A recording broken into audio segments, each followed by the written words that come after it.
बात है साल 2018 की। खुफिया अंधेरा रास्ता और 16 लोग। उनकी मंजिल एक खुफिया तहखाने का दरवाजा, जिसे 34 साल बाद खोला जाने वाला था।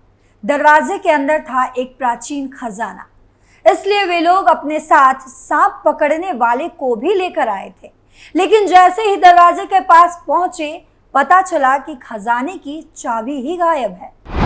सैकड़ों साल पुराना एक मंदिर, एक खुफिया कक्ष, सोने चांदी के आभूषण, सिक्कों का अकूत भंडार, एक खोई हुई चाबी।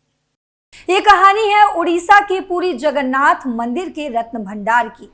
2024 लोकसभा और उड़ीसा विधानसभा चुनावों के दौरान इस रत्न भंडार को लेकर खूब राजनीति हुई थी।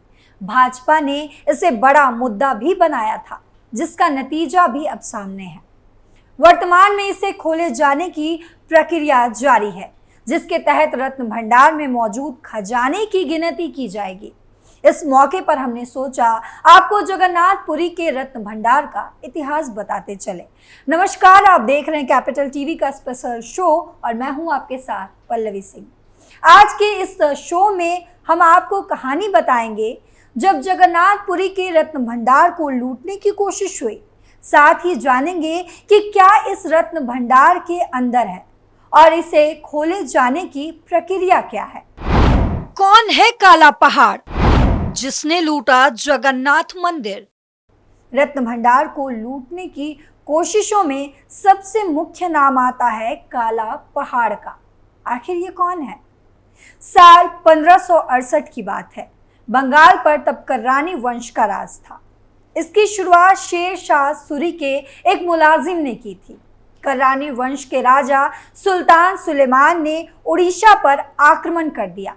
ये जिम्मेदारी दी उन्होंने अपने बेटे बायजीत को और उसके साथ भेजा एक मिलिट्री जनरल, जिसे आगे चलकर काला पहाड़ के नाम से जाना गया।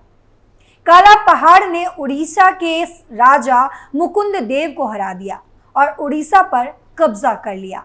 इसी वक्त काला पहाड़ ने श्री जगन्नाथ के रत्न भंडार में भी खूब लूटपाट मचाई। औरंगजेब के दौर में भी एक फरमान का जिक्र मिलता है, जिसमें औरंगजेब ने जगन्नाथ मंदिर को तोड़ने का आदेश दिया था। यह फरमान पूरा तो नहीं हुआ, लेकिन औरंगजेब की मृत्यु तक मंदिर को बंद रखना पड़ा था। जी हाँ, इसके अलावा भी मंदिर पर आक्रमण की कई कोशिशें भी हुई थी। कई बार मूर्तियों को दूसरे स्थानों पर छिपाना पड़ा और रत्न भंडार को भी खूब नुकसान हुआ था। जगन्नाथ मंदिर का रत्न भंडार कैसा है? श्री जगन्नाथ मंदिर का रत्न भंडार मंदिर के उत्तरी तरफ बना हुआ है। लंबाई 8.79 मीटर, चौड़ाई 6.74 मीटर, ऊंचाई 11.78 मीटर। इस रत्न भंडार में भगवान जगन्नाथ, उनके भाई बलभद्र और बहन सुभद्रा के वस्त्र और आभूषण रखे हुए हैं। साथ ही सालों से मंदिरों में चढ़ाए जाने वाले रत्न और जवाहरात, सोना, चांदी आदि भी इसी भंडार में रखे जाते हैं। रत्न भंडार में 2 चैम्बर्स बने हुए हैं, एक बाहरी चैम्बर और दूसरा भीतरी चैम्बर। दोनों में आभूषण और रत्न रखे हुए हैं, लेकिन खोले जाने के नियम में अंतर है। 1960 में बनाए गए रूल्स के तहत रत्न भंडार की चीजों को 3 भागों में बांटा गया, कैटेगरी 1, 2 और 3। कैटेगरी 1 में वो रत्न आभूषण आते हैं जो भीतरी भंडार में रखे गए हैं। चूंकि ये वस्त्र पुराने और आभूषण भी पुराने हैं, इसीलिए इनका इस्तेमाल नहीं होता है। वहीं कैटेगरी 2 की बात करें तो कैटेगरी 2 में वो रत्न हैं जो खास मौके पर इस्तेमाल होते हैं, मसलन स्वर्ण वस्त्र, जिन्हें रथ यात्रा जैसे खास मौकों पर ही बाहर निकाला जाता है। इसके बाद आता है कैटेगरी 3। इसमें वो वस्त्र आभूषण हैं जो रोज भगवान को पहनाए जाते हैं। कैटेगरी 2 और कैटेगरी 3 के रत्न बाहरी भंडार में रखे जाते हैं और कैटेगरी 1 के भीतरी भंडार में। भीतरी भंडार में डबल लॉक के साथ मंदिर प्रबंधन कमेटी की सील लगी रहती है और चाबी रहती है राज्य सरकार के पास, जबकि बाहरी भंडार की चाबियां मंदिर प्रबंधन के पास रहती हैं। अब जैसा इस सिस्टम में जाहिर है, बाहरी भंडार को समय समय पर खोला जाता है, लेकिन भीतरी भंडार को साल 1985 से 2024 तक नहीं खोला गया। इसी कारण भीतरी भंडार को लेकर लोगों को जिज्ञासा रहती है कि भीतरी भंडार में आखिर क्या है। ये जानने के लिए हमने जाना होगा थोड़ा सा पीछे। रत्न भंडार के अंदर क्या है? इतना तो जाहिर है कि भीतरी भंडार में आभूषण, रत्न आदि रखे हुए हैं, लेकिन सवाल ये है कि ये सब आए कहां से, कहानी की शुरुआत कहां से हुई।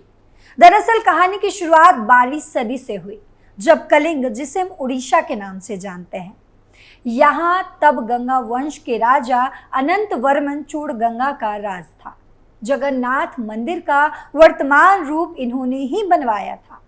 साथ ही मंदिर को सोने के हाथी, घोड़े, फर्नीचर, बर्तन, बहुमूल्य रत्न आदि भी इन्होंने दान किए थे, जिसके चलते ये मंदिर 12वीं सदी से ही धन धान्य से भरा हुआ है। आगे कई राजाओं ने मंदिर को ढेर सारे अनुदान किए। कुछ उदाहरण मैं आपको बताते चलती हूँ। जगन्नाथ मंदिर के ऐतिहासिक दस्तावेज मदला पंजी के अनुसार राजा अनंग भीम देव ने श्री जगन्नाथ को लगभग 14.5 लाख ग्राम सोना दान में दिया था। जी हाँ, जिनसे भगवान की मूर्तियों के आभूषण बनवाए गए। इनके पुत्र और गंगा वंश के अगले राजा का नाम था नरसिंह देव, जिन्हें मध्यकाल के सबसे ताकतवर राजाओं में से एक माना जाता है। बख्तियार खिलजी। अब बात करते हैं बख्तियार खिलजी की। बख्तियार खिलजी का नाम तो आपने सुना ही होगा, जिसने बिहार में कई विश्वविद्यालयों को नष्ट कर दिया था। बख्तियार खिलजी के बाद तुर्क और अफगान हमलावर लगातार बंगाल पर हमला कर रहे थे। ऐसे में नरसिंह देव ने बंगाल पर आक्रमण कर इनका सफाया कर दिया था। इनके वक्त में कई मंदिरों का भी निर्माण हुआ था। मसलन कोणार्क का फेमस सन टेम्पल इन्होंने ही बनवाया था। और इतना ही नहीं, नरसिंह देव ने घोषणा भी करवाई थी कि भगवान जगन्नाथ इनके साम्राज्य के असली राजा हैं और वे खुद उनके रिप्रेजेंटेटिव भी हैं। आगे बढ़े तो गंगा वंश के बाद कलिंग पर सूर्यवंशी राजाओं का शासन शुरू हुआ। इन्हें गजपति के नाम से भी जाना जाता है। गजपति साम्राज्य की स्थापना राजा कपिलेंद्र देव ने की थी। ये साम्राज्य बंगाल से लेकर दक्षिण में कावेरी तक फैला हुआ है। राजा कपिलेंद्र के बारे में एक शिलालेख में जिक्र मिलता है कि दक्षिण के अभियान के बाद जब वे वापस लौटे तो वे अपने साथ 16 हाथियों में लाद कर सोना लाए थे। ये सारा सोना उन्होंने श्री जगन्नाथ को दान कर दिया था। 14वीं और 18वीं सदी के बीच इस रत्न भंडार में इतना सोना जमा हो गया था कि इसे 18 बार लूटने की कोशिश हुई थी। रत्न भंडार के अंदर क्या क्या रखा है, ये हमें समय समय पर बनाई गई लिस्ट से पता चलता है। और रत्न भंडार में कितना खजाना है। अंग्रेजों के वक्त में पहली बार रत्न भंडार के कोष का एक डिटेल्ड सर्वेक्षण हुआ था। पुरी के कलेक्टर ने साल 1805 में रत्न भंडार का लेखा जोखा तैयार करवाया था, जिसके अनुसार साल 1805 में सोने और चांदी के 64 आभूषण, 124 सोने के सिक्के, 1297 चांदी के सिक्के, 106 तांबे के सिक्के, 24 सोने के मोहरे, 1333 वस्त्र। साल 1952 146 चांदी के सामान, 180 प्रकार के सोने के आभूषण। अब ये जो आपने देखा, जिनमें से कई तो 100 तोले से भी ज्यादा भारी थे। रत्न भंडार की चीजों को सुरक्षित रखने के लिए साल 1954 में सरकार ने श्री जगन्नाथ टेम्पल एक्ट पास किया, जिसमें कुछ नियम बनाए गए। ये वही नियम है जो हमने आपको पहले बताए थे। इन नियमों के तहत ही समय समय पर भंडार को खोले जाने और आभूषणों को रख रखाव की व्यवस्था बनाई गई थी। लेकिन ये काम सही से नहीं हो सका। इसलिए साल 1978 में उड़ीसा सरकार ने गवर्नर बीडी शर्मा की अध्यक्षता में एक कमेटी बनाई जो मंदिर के उचित प्रबंधन के सुझाव दे सके। इसी कमेटी ने आखिरी बार रत्न भंडार के रत्नों की इन्वेंट्री बनाई थी।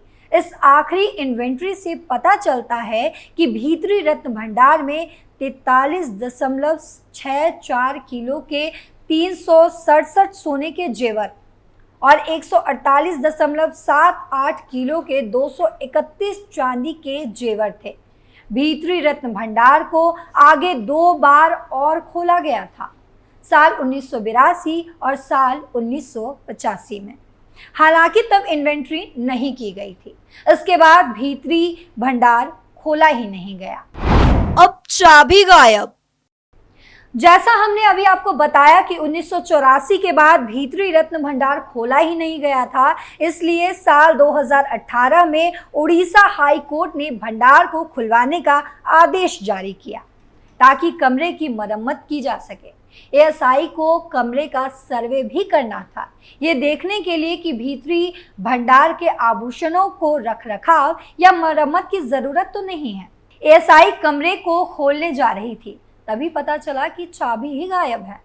अब नियम के हिसाब से चाबी गवर्नमेंट ट्रेजरी के पास होनी चाहिए थी, लेकिन डिस्ट्रिक्ट मजिस्ट्रेट की तरफ से कहा गया कि चाबी गायब है और ये सुनते ही हो हल्ला मच गया। और फिर एक दिन अचानक खबर आया कि जिले के रिकॉर्ड रूम में डुप्लीकेट चाबी सील बंद लिफाफे में पाई गई है। नियमों के हिसाब से डुप्लीकेट चाबी तो होनी ही नहीं चाहिए थी। यहाँ से मामले ने तूल पकड़ना शुरू किया।